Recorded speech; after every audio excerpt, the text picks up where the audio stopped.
Batten Fight Show Extra. As always on A.C.E Podcast Nation, this will be available on our YouTube channel and, of course, audio platforms on the Sports Social Podcast Network. But I'm delighted to be joined by one championship's featherweight champion of the world, Thanh Lee. Welcome, my friend. How are you? Thanks for having me on. I appreciate it. Yeah, looking forward to chatting, because obviously coming up at the moment in December, you're due to face Garry Tonon, who is, I think everyone has been itching for that fight between the two of you. It looked like we were going to get it previously, and obviously the way things have been around the world, it didn't work out. Hopefully this time around it will. But just in terms of excitement and getting back into the ring, as it were, are you looking forward to that side of things? Absolutely. That's the whole reason I got into the sport, is to do the fighting part. I love training. I love martial arts, but really that's why we're here. We're trying to test our skills against the baddest dudes on the planet. And, when I became champion, I wanted to make sure that we face the toughest challenge, not who the fans might think or, the media might think are the toughest challenges, but what I think is the toughest challenge for me. And that's, I guess, one of the benefits of having a belt. You can kind of use it for good or evil. You can kind of pick and choose opponents, or you can pick and choose opponents in a tough way. And that's what I plan on doing. So I'm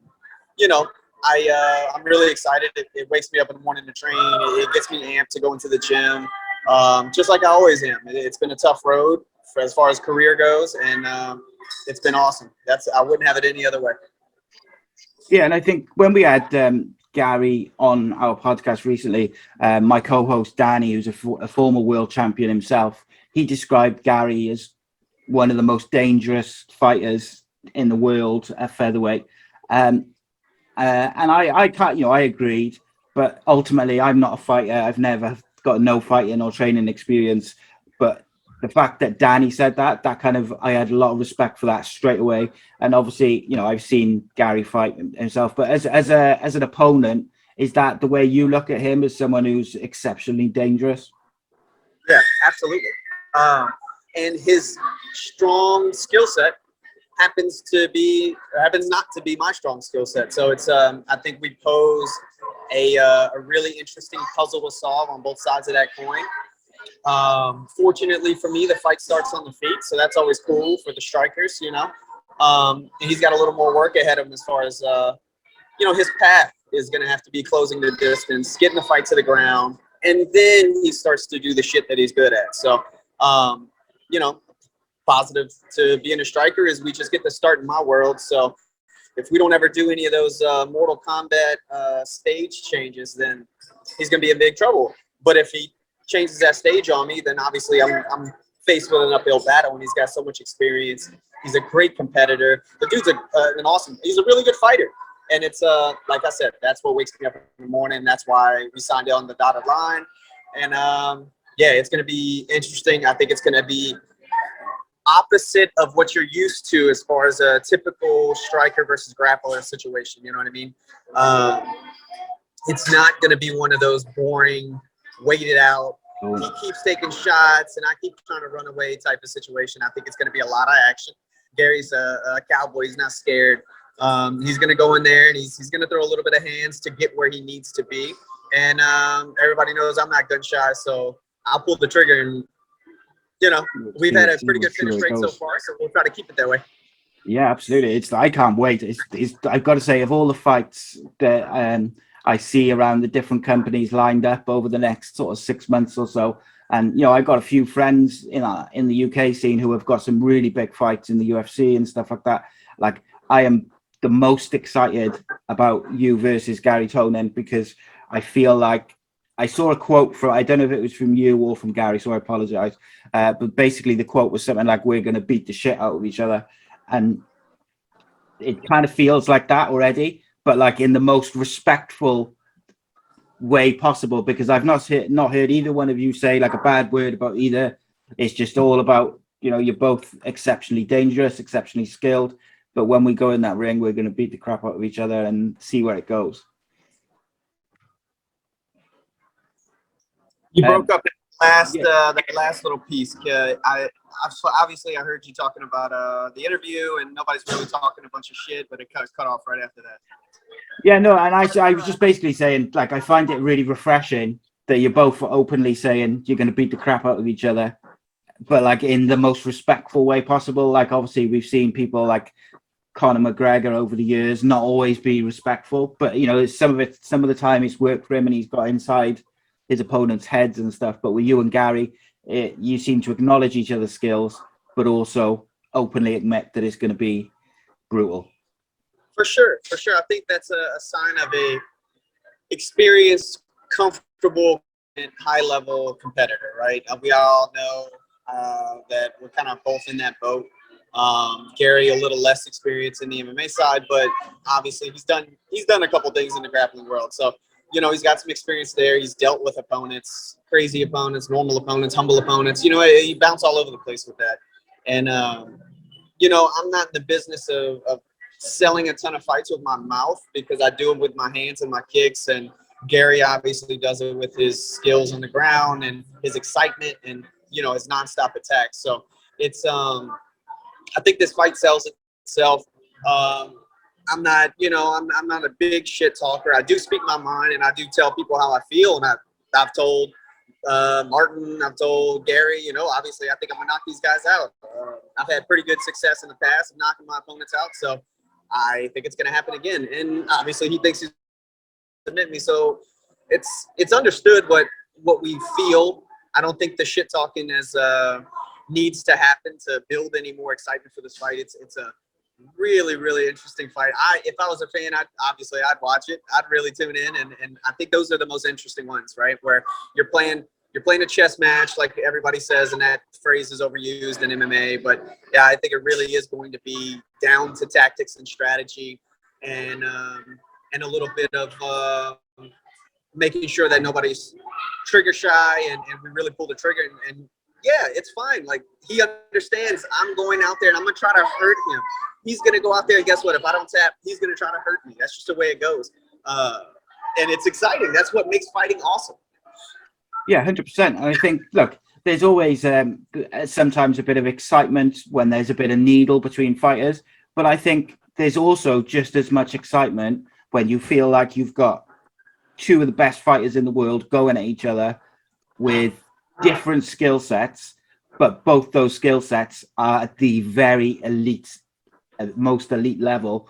Like, that's what we all enjoy about combat sports. Ultimately, it's not the talking, it's the fighting and seeing who's the best, and seeing if this grappler can submit this striker, etc. But yeah, I find it refreshing as all hell, mate, and I cannot wait. It's one of those, like, obviously you were due to fight before, and COVID and things, you know, things way out of your you know, your control. How difficult has it been in that period to kind of just keep going about your business and just waiting for things to open up a little bit to get the fight back on?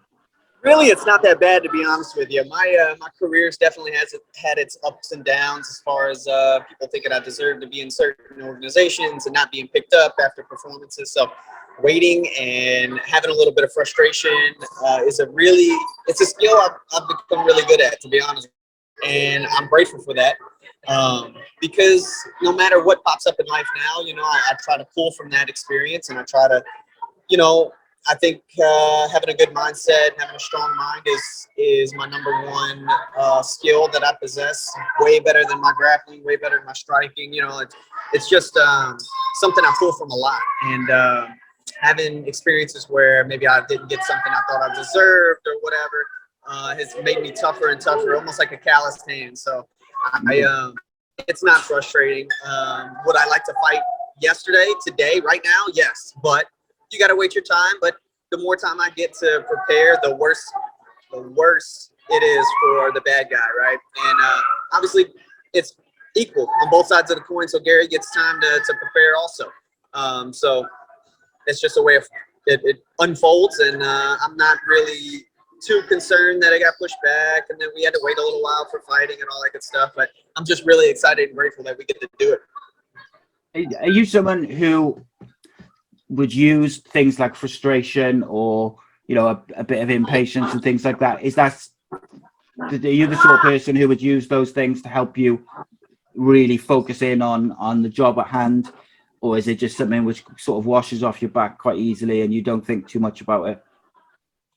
It just depends on the situation. I think I've dealt with the frustrations and the ups and downs of a fighting career a lot, I feel like, and I haven't done so great in the past, and I've learned from those mistakes, and that's I think, you know, that's part of what makes me a good fighter is I learn from my mistakes, and there is not a second that goes by that I'm not focused on self-improvement and being better as a human, a dad, a brother, a son, you know, a fighter, obviously a martial artist.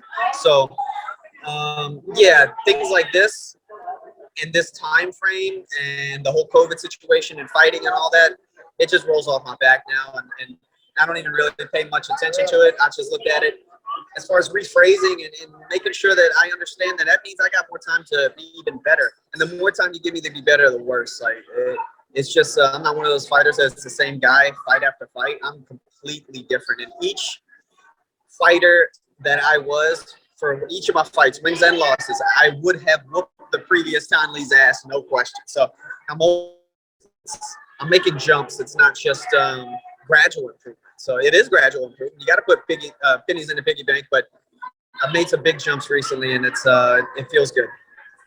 I like that, mate. I really like that you see a better Thorn Lee every time. But that's a superb attitude to have, I got to say. I'm not 100% familiar with like how COVID's developing and stuff in Singapore at the moment. Like, is there sort of any worry that the fight won't go ahead on the was it the 5th of December?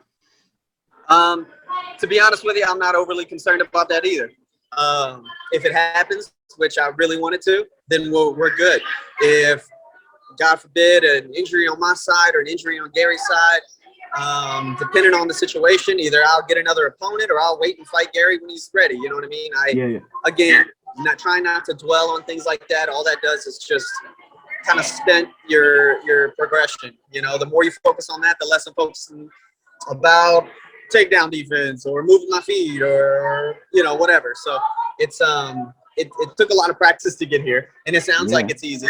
And it's kind of easy now. You know, I control my mind pretty well, but it wasn't. It took some time to get here, but I know a lot of fighters still get frustrated or things like that, and they wear their emotions on their sleeve, and it can't really help how they feel. And I understand that it took a lot of work to kind of get here, and I'm glad that not a lot of stuff stresses me out anymore. I'm a pretty laid back dude anyway, like to begin with.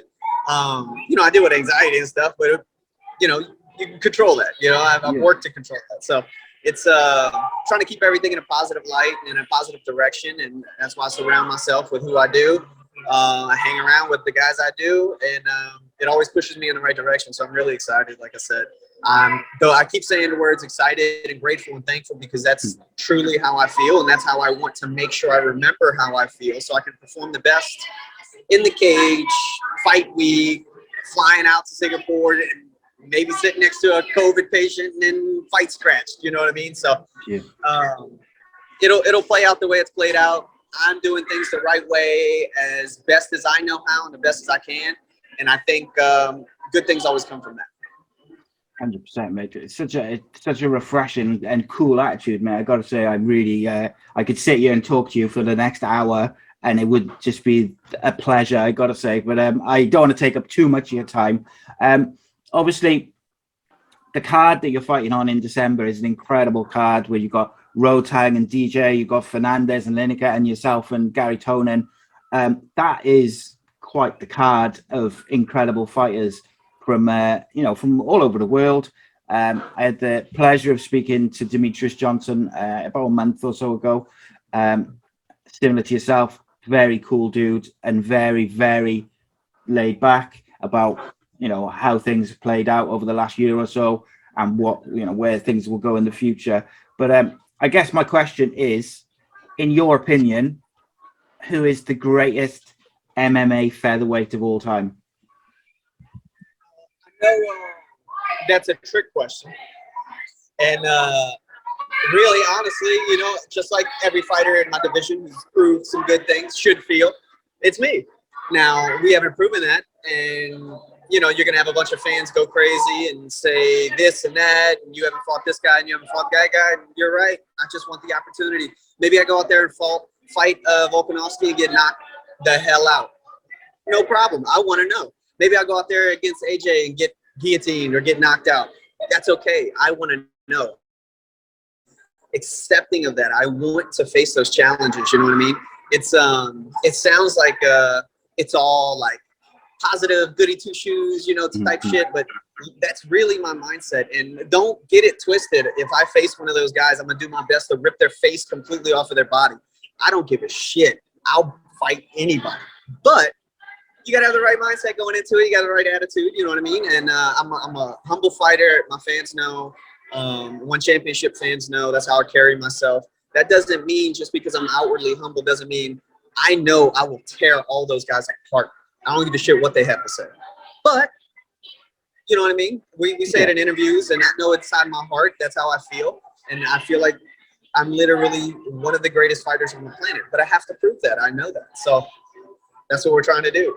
Absolutely, man. That's cool. That's real cool. Can I ask you two quick questions before I let you go, mate? So the first question is, which is more of just a question for me. I got to be honest. You were a contender in the Ultimate Fighter season 16 in the Team Faber versus Team McGregor, which is obviously that's the clip you see over and over again. It's McGregor and the scuffle in the changing room, I think it is, or next to the octagon. Like, what was that experience like, just to be a part of that season? Two very big characters in Faber and McGregor, and interesting, I would imagine.